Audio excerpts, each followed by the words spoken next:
Hello again, and as promised, we are going to talk about continuous data today, and that's that data that allows for decimal values. So we're not counting discrete objects, we're taking some measurements that could possibly have decimal values. This is lesson 4.3, so let's start. The way we show it is with something similar to a column graph, but it's called a histogram, and let me explain to you what the difference is.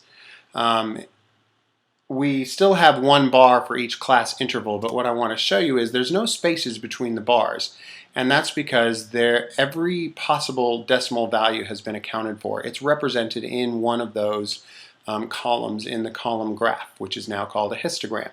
So everything's accounted for, so therefore we don't need any gaps.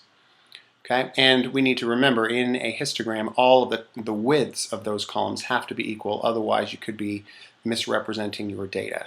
So notice that that's what's happening here. All of these columns in the histogram are exactly the same width, they're just different heights. Alright, so let's look at an example. I'm looking at the heights of different people measured in centimeters. So from 170 to 175 centimeters, I've got 2 people. From 175 to 80, I've got 7, and so on down the chart. Now I want you to notice that the first row ends just before 175, and the second row starts right at 175, and it continues that pattern.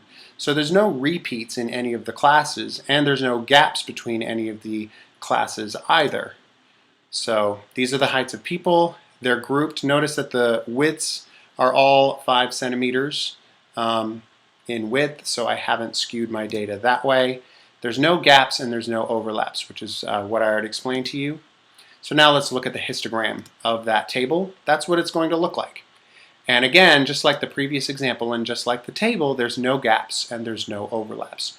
So that's what a histogram should look like. It's slightly different from a column graph in that there are no gaps because we are now allowing for decimals.